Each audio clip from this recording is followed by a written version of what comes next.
দাঁত খিঁচে পিছু ফিরতে ফিরতে শুধালো, তুই কি কোনোদিন মানুষ হবি না সই? কতবার করে বলেছি পেছন থেকে এভাবে।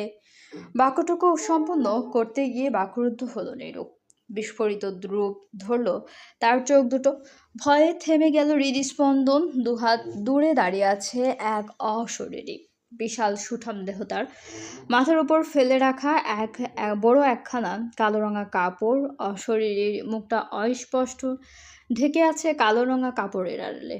আকাশে মেঘ জমেছে বিধায় চারপাশের অন্ধকারে অশরীরীর পা দুটো অদৃশ্য মনে হচ্ছে।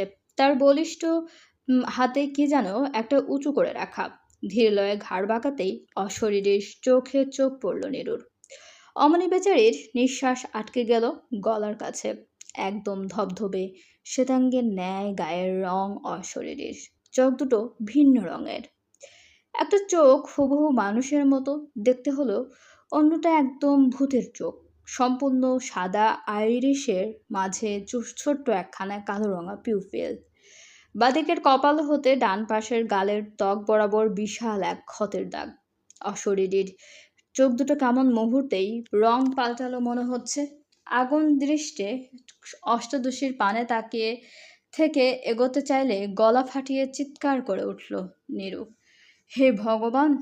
ছোটবেলায় যেই আহট দেখেছিলাম তার শাস্তি আমায় এভাবে দিলে তুমি। আহটের সবচেয়ে ভয়ানক মমির অ্যাসিস্ট্যান্টকে এভাবে আমার সামনে এনে দাঁড় করালে ভগবান। আমি আমি বলতে বলতেই ভয়ার্ত রমণী জ্ঞান হারিয়ে লুটিয়ে পড়ল জঙ্গলের স্যাঁতসেঁতে জমনে। এদিকে তার এহেন অতর্কিত কাণ্ডে যারপরনায় বিরক্ত হলেন অদূরে দাঁড়িয়ে থাকা রাশিয়ান মানব অ্যাডওয়েন। কপালের চামড়ার গোটাকতক ভাঁজ টেনে ধীর লয়ে এগিয়ে এলেন তিনি। দুহাতে আলগোছে মাথার উপর থেকে নামালেন কালো রঙা ওভারকোটটা। খানিক মাথা তুলে তাকালেন আকাশের পানে। মেঘ জমেছে ফের। কিছুক্ষণ আগে যেভাবে বৃষ্টি হলো এখন সেভাবে না হলেই চলে। অগত্যা যুবক ফের ঘাড় নামিয়ে তাকালেন নিজ হাতের পানে। ফোনটা উঁচিয়ে রেখেছে সেই কখন থেকে, তাও আবার একটুখানি সিগন্যালের আশায়। অথচ কাণ্ড দেখো, আশেপাশে সিগন্যালের দন্তের শও নাই।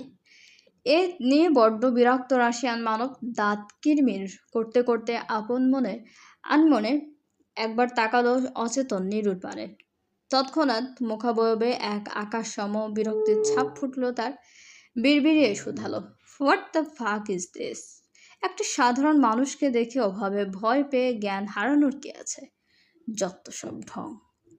বলতে বলতেই উল্টো পথে পা ঘোরায় অ্যাডুইন।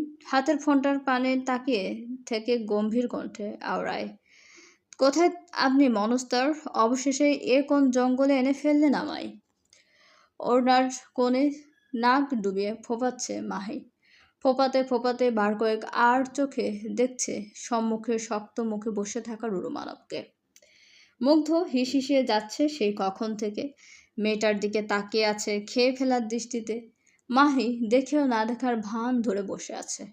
অধৈর্য মানব এবার কেমন ধৈর্য হারা হয়ে বাসখায় গন্ধে বলে ওঠে, কাছে আই। কেঁপে ওঠে মাহি। নতুন মুখে ফোপাতে ফোপাতে খানিকটা এগিয়ে এসে বসল মানবী। মধ্যকার দু আঙ্গুলের ফাঁকা জায়গাটুকু পরক্ষণেই গ্রাস করে বসল মুগ্ধ।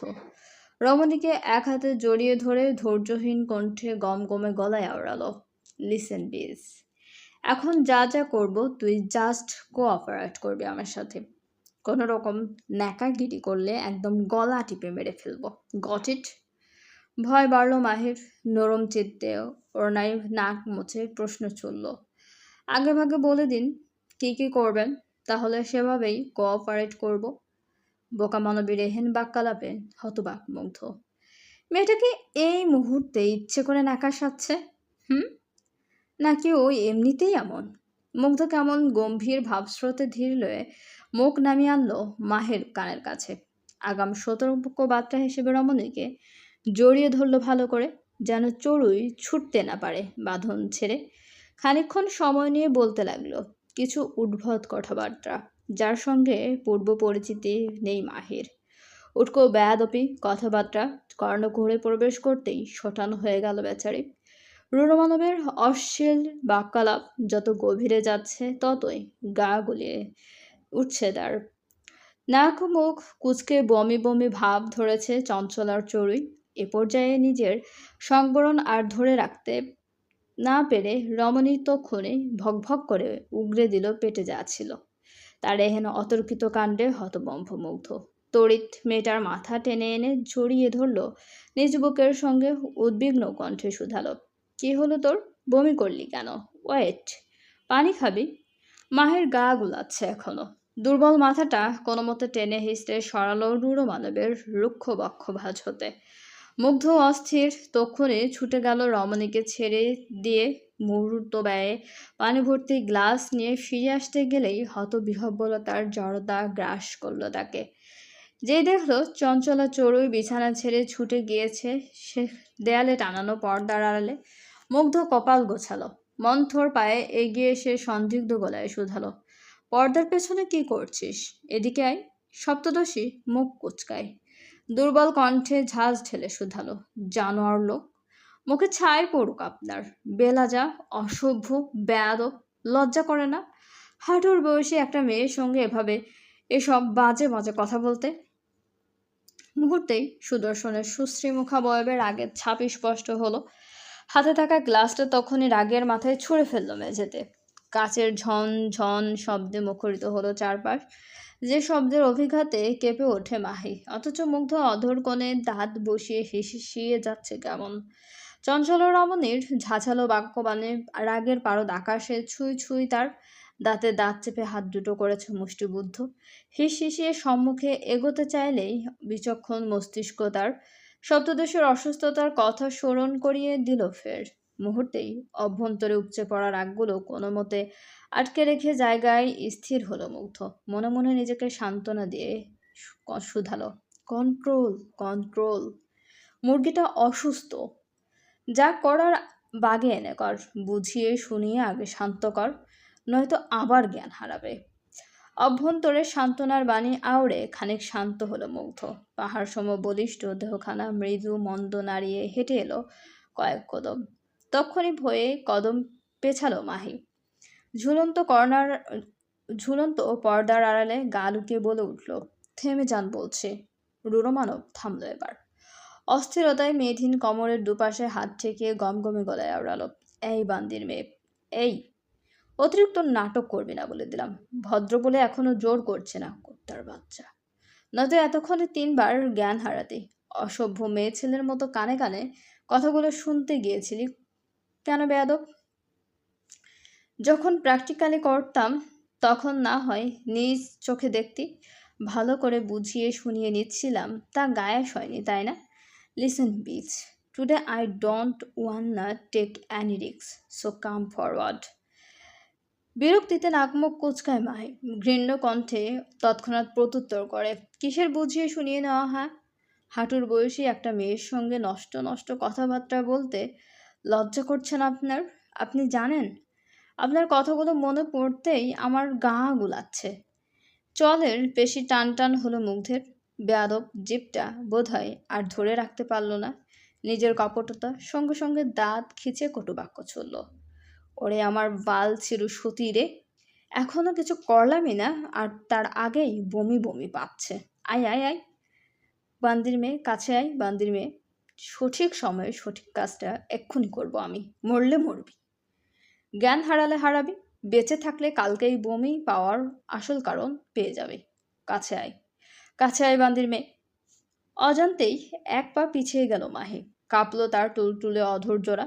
কিছু বলতে গিয়েও গলা থেকে কোনো শব্দ বের হলো না যেন। ভীত লজ্জাত দৃষ্টিতে একবার তাকালো রূঢ় মানবের চোখের দিকে, অতপর তৎক্ষণাৎ চোখ নামিয়ে নিয়ে ছুটল বাঁদিকে, অতপর কামরায় প্রাণ ভরে ছুটতে ছুটতে চিৎকার দিয়ে শুধালো, শেষ, আমি শেষ, আমি আর এসবে নেই, আল্লাহর অস্তে আমায় ছেড়ে দিন বিস্ট। রমণীর পেছন পেছন ছোটার বদলে ঠায় দাঁড়িয়ে আছে মুগ্ধ, কোমরের দুপাশে হাত বেঁধে কটমট কণ্ঠে আওড়ালো, দেখ সিগনোরা, I have no more patience today. Just stop running, I say. শুনল না বোকা মানবী, উল্টো দ্রুত পায়ে আচানক উঠে গেল বিছানায়, বলল, না না না, দূরে যান বলছি। আপনার মতো দত্তের কাছে আমি একটা পিচ্চি মানুষ, মরে যাব আমি। এ পর্যায়ে ব্যাকুল মুগ্ধ, পায়ের তাল বিছানার পানে লাগিয়ে এনে কপট মোলায়েম ভঙ্গিতে বলতে লাগলো, না না, দেখ সিগনোরা, দেখ আমি আছি তো। আমি থাকতে এত ভয় কিসের তোর? বকা সপ্তদশীর ভয়ের চোটে মাথার তার হয়েছে এলোমেলো। আচমকা রুড়ো মানবের মুখের ওপর বলেও বসলো, ওরে মাথা মোটা দত্ত, আপনাকেই তো ভয় লাগছে আমার। কথায় কথায় বাক্যটা জিভ খসতেই টনক নড়ল মাহির। তড়িৎ দুহাতে ঢেকে নিল নিজের মুখ। ভয়াতুর দৃষ্টে সম্মুখে তাকাতেই দেখে ক্ষুব্ধ বাঘের ন্যায় হিসিয়ে যাচ্ছে মুগ্ধ। দাঁত খিচে হুংকার ছুড়ে বলে ওঠে, মুখ সামলে কথা বল বেয়াদবের বাচ্চা। ভুলে যাস না কার সামনে দাঁড়িয়ে কথা বলছিস। কাঁপছে মাহি। রূঢ় মানবের ভয়ে শুকনো ঢোক গিলে কদম পেছাতে চাইলে আচানক ছুটে এসে বিছানায় লাফ দিল মুগ্ধ। অমনি রাশিয়ান দত্তের ভারে বেচারা খাটের তক্তাগুলো কেমন মরমর শব্দে ভেঙ্গে পড়ল নেচে। এহেন অতর্কিত কাণ্ডে কপত কপতে যুগল আচানক ধপাস করে পড়ে গেল ভাঙ্গা খাটের ঠিক মাঝখানে। অপর থেকে বাদবাকি কাঠের তক্তাগুলো পড়ল পরক্ষণে। চোখের পলকে ঘটে যাওয়া এরূপ ঘটনায় হতভম্ব মাহি। পর ধীর লয়ে স্বাভাবিক হতেই নিজেকে আবিষ্কার করল রূঢ় মানবের উষ্ণ আবেশে। কাঠের তক্তাগুলোর ঠিক পিঠ ঠেকিয়ে রাখা মুগ্ধের নিজ রূঢ় বা দীর্ঘ বাহুবন্ধনে আড়াল করে রেখেছে বকা মানবীকে। পেতে দেয়নি এক চুল ব্যথা। রয়েস হয়ে যুবকের উষ্ণ আবেশ হতে মাথা তোলে মাহি। ক্ষুদ্র চোখে মানবের পানে তাকিয়েই ভরকায় সে।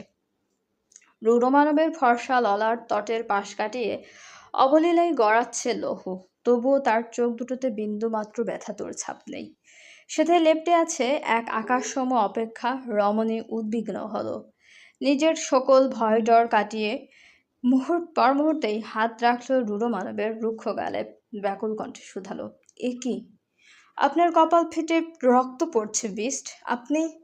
বাকিটা বলার ফুরসত দিল না মুগ্ধ। তার পূর্বেই মাথা খানিকটা এগিয়ে এনে আলগোছে টেনে ধরল মাহির নরম অষ্টপুট।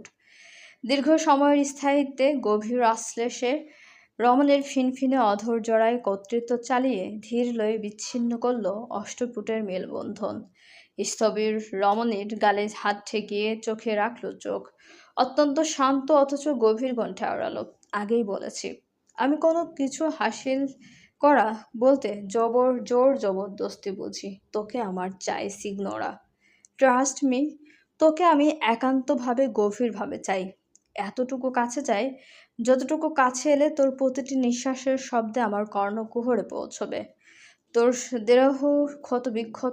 দেহ ক্ষত বিক্ষত তা আমি জানি মেয়ে, তবে আমার কনক্রিটের আস্তরণে বন্দি থাকা হৃদয়টা ঠিক কতটা ক্ষত বিক্ষত তা তুই আমাতে ডুব না দিলে কি করে বুঝবি বলতো? শুধু শুধু কোনো অপেক্ষার প্রহর বাড়াচ্ছিস সিগনোরা।